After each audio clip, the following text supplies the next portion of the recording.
आजीने माझ्या डब्यासाठी सँडविच आणि शिरा केलेला. सँडविच लॉंग ब्रेकपर्यंत इतकं कुरकुरीत होतं आणि इतकी भारी चव येत होती. आणि शिरा एकदम कापसासारखा मऊ तोंडात टाकल्या विरघळत होता.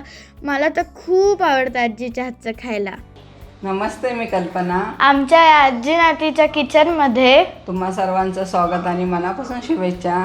आपण एकदम पौष्टिक असा पदार्थ बनवतो. ह्याच्यात सगळ्या खूप भाज्या आहेत आणि प्रोटीन पण खूप आहे. तर हे लहानच काय पण मोठेही माणसं आवडीने खातील. तर हा पदार्थ तुम्ही आदल्या दिवशीसुद्धा हे सारण करून ठेवू शकता. म्हणजे दुसऱ्या दिवशी पटकन ही रेसिपी होणारी आहे. तर त्यासाठी मी काय साहित्य घेतलं आहे ते दाखवते. इथं आधी पनीर घेतलं आहे, मटार आहे आपला, टमॅटो, हा पिझ्झाचा मसाला आहे, चाट मसाला आहे, हे मिरी पूड आहे, मीठ आहे, चिली फ्लेक्स, इथं लसूण किसून घेतलेलं आहे, हे ढोबळी मिरची बारीक चिरली, हे गाजर घेतलं आहे आणि हे चीज आहे. चला इथं आपण सारण तयार करून घेऊया. तर मी इथं त्याच्यात तव्यामध्ये तेल टाकले, ते गरम झाले. त्याच्यामध्ये आपण सगळ्या भाज्या टाकून एकत्र हे करू. आता इथं आधी टाकते मी गाजर, ही ढोबळी मिरची आहे, हे मटार. आता ह्याच्यात आपण टमॅटो टाकूया. सगळ्या भाज्यांचा काय रंग असा छान दिसतो. ह्याच्याने सगळ्या मुलांना पौष्टिक असं खायला मिळतं. आणि खूप पण नाही शिजवायचं ह्याला, 1-2-3 मिनटं आपण हे असं नुसतं परतून घेऊ. आता इथं आपल्या भाज्या छान परतून झालेल्या आहेत. आता ह्याच्यामध्ये आपण मसाले टाकून घेऊ. आधी टाकतो आपण हा लसूण किसलेला, चिली फ्लेक्स, पिझ्झा मसाला आहे, हे मिरपूड आहे, हा चाट मसाला. आता हे पूर्ण भाजी लागेल एवढं मीठ घालायचं आहे आपल्याला, परत नाही घालणार ह्याच्यात. तर हे मीठ घातलं आहे. तर हा मसाला आपण परतून घेऊ. तुमच्याकडं जर हे मसाले नसेल तर तुम्ही पावभाजी मसाला वापरला, पावभाजी मसाला आणि लाल तिखट जरी वापरला ना तरी ही भाजी छान होते, आपलं सारण छान होतं. तर बघा ह्या भाज्यांचा खूप छान सुवास दरवळतो आहे. आपला सगळा मसाला लावून झालेला आहे ह्याला. तर आपलं राहिलं आता पनीर काय शेवटी टाकायचं. तर पनीर एकदा शिजलं ना की दांडरतं आणि कडक असं होतं, म्हणून ह्याला शेवटी टाकायचं पनीर. ते हाताने सुरगवून टाकणार आहे. तुम्ही बारीक चिरून घ्या, किसून घ्या, पण मी जरा हाताने करते हे. चला आता हे 1-2 मिनटं आपण हे पनीर परतून घेऊ भाज्यांबरोबर. जास्त नाही शिजवायचं आणि जास्त हे पण नाही करायचं.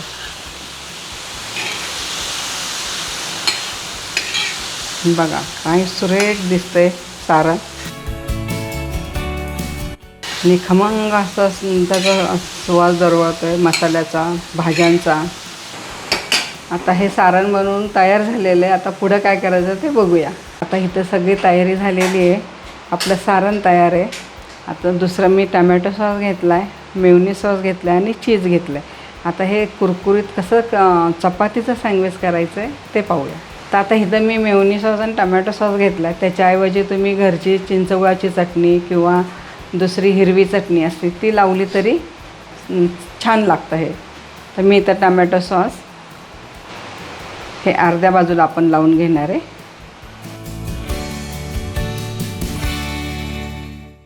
मेयोनीज सॉस तो पण टमॅटो सॉससारखा आपण सगळं लावून घेणार आहे. हे मेयोनीज एकदम कडेपर्यंत लावून घ्यायचा. आणि आपण जे फोल्ड करणार आहे ते सारण बाहेर येणार नाही, त्याच्यासाठी हे व्यवस्थित असं कडेने लावून घ्यायचं.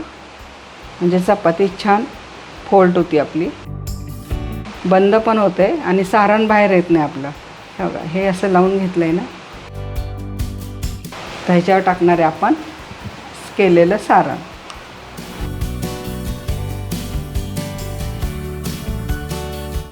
किती सुंदर दिसतंय सारण बघा बघ.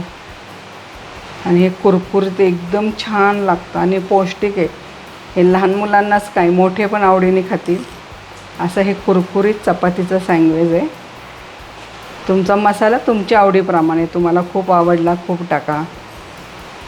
कारण भाज्या असं पूर्ण भाज्या आहेत, पौष्टिक आहे. जास्त झालं तरी तर हे आपण छान असं एकसारखं लावून घेऊ. हे झालं. आता आपण शेवटी टाकणार ह्याच्यावर चीज. असं सगळीकडनं लावून घ्यायचं आहे. आता ही पोळी आपण दुमडून घेणार आहे. बघा, अगदी बरोबर त्याच्यावरच आलं पाहिजे, म्हणजे आपलं सारण बाहेर येत नाही. ह्या कडा बंद करून घ्यायच्या. चला, आता हे आपण केलेलं सँडविच आहे ते चपातीचं, हे तव्यावर आपण चांगलं खरपूस भाजून घ्या. तेलाचा किंवा तुपाचा वापर करा. बटर लावलं तर बटरमध्ये पाणी असतं ना, पाणी असल्यामुळं ते आपलं मऊ पडतं आणि ओलसर राहतं. असं कुरकुरीत आणि खुसखुशीत नाही लागत. तर आता हे मी तुपावर करणार आहे. तुम्हाला तुपाच्या ऐवजी तुम्ही तेल वापरलं तरी चालेल.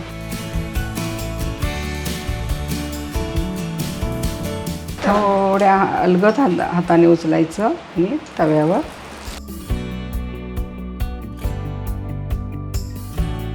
आणि दोन्ही बाजूनी खरपूस असं भाजून घ्यायचं. शक्यतो हे असं मंद आचेवरच भाजा, म्हणजे चांगलं खरपूस होतं, कुरकुरीत आणि खरपूस होतं. तुम्ही जर मोठा गॅस करून भाजला की ते करपतं आणि मध्ये कच्चंच राहतं ते. चला, आपली एक बाजू आता भाजून झाली. आपण ते पलटी करून घेऊ आणि दुसरी बाजू पण अशीच खरपूस भाजून घेऊ. किती छान एक कडक झालेलं असं कुरकुरीत, सारानही बाहेर आलं नाही आपलं. अर्धी कच्चीच भाजा पोळी, जास्त पोळी भाजून घेऊ नका, नाही तर मग डागं दिसतात पोळीला. कारण आपण आधी पोळी भाजतो, परत पण ह्याच्यात कुरकुर करतो ना कुरकुरीत, तर मग ते जास्त डाग दिसतात. दुसरी बाजू पण आपण खरपूस भाजून घेतलेली आहे. तर मी पलटी करून दाखवते.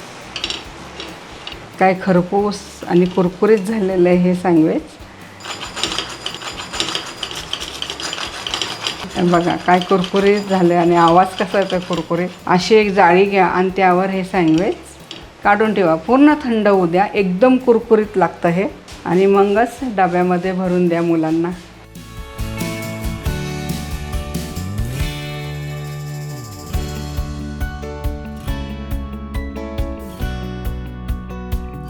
गोडाचा शिरा करतोय. हा शिरा कडक नाही होणार, त्याच्या गाठी नाही होणार किंवा असा गुठळ्या नाही होणार. खूप साऱ्या टिप्स पाहणार आहे आणि दिवसभर कापसासारखा मऊ राहील. तर आता मी तर कढई घेतली, गॅस लावला आता आणि 1 वाटी रवा घेतलेला आहे मी हा. आणि रवा भाजताना आधीच तूप टाकायची गडबड नाही करायची, कारण तूप टाकला की रवा कच्चा राहतो आणि नुसताच तो भाजल्यासारखा तांबूस दिसतो. म्हणून आधी तूप टाकायचं नाही आहे. तुपामुळं तो तांबूस दिसतो आणि आत कच्चा राहतो. म्हणून आधी हा रवा असा नुसता कोरडा भाजून घ्यायचा 5 ते 10 मिनटं. आणि रवा नेहमी मंद आचेवर भाजायचा, मोठा गॅस करायचा नाही. मोठा गॅस केला तर तो करपतो आणि आतमध्ये कच्चा राहतो आणि त्याचा रंगही बदलतो मोठ्या गॅसमुळं. हां, आणि हे जर डब्यात द्यायचं असेल सकाळी, तर आदल्या रात्री तुम्ही हे जर भाजून ठेवला, सगळी तयारी करून ठेवली की सकाळी उठून काही नाही, नुसतं गरम करायचा. हां, चला, इथं रवा आपला हलका छान असा कोरडा भाजून झालेला आहे. तर आता ह्याच्यात आपण थोडं तूप टाकणार आहे. तूप पण एकदम नाही टाकायचं, हे घरी काढलेलं तूप आहे. 1 छोटी वाटी हा रवा घेतला होता, तर त्याला 2-3 चमचे तूप बास होतं. तेवढ्या तुपात हा छान होतो. रवा किती छान भाजला गेला आहे. आता बदामी रंगावर भाजत गेलेला आहे रवा आणि कलरही खूप छान आलेला आहे. इथं रवा आपला छान तुपामध्ये परतून झालेला आहे. तर हा रवा काय करायचा, असा कढईला घ्यायचा. आपल्याला त्यात ड्रायफ्रूट तळून घ्यायचे. त्याच्यात मी 1 ते 2 चमचे तूप टाकते. फक्त ड्रायफ्रूट तळून घेण्यापुरतंच टाकलं आहे मी. आता हे छान तुपामध्ये परतून घ्यायचं. म्हणून यातच आपण बेदाणे टाकणार आहे. काही खूप फुलून येतात म्हणून शेवटी टाकते. हे तुपामध्ये लगेच फुलतात. मोठे झाले म्हणून हे बघा कसे मोठे झालेत, फुललेत ते, म्हणून ते शेवटी टाकलेत मी. हे ड्रायफ्रूट आणि रवा एक छान आपण एकसारखा घेतलेला आहे करून. तर मी 1 वाटी रवा घेतला होता, त्याला मी 2.5 वाटी पाणी गरम केले. तर आता हे गरम पाणी याच्यात टाकणार आहे मी.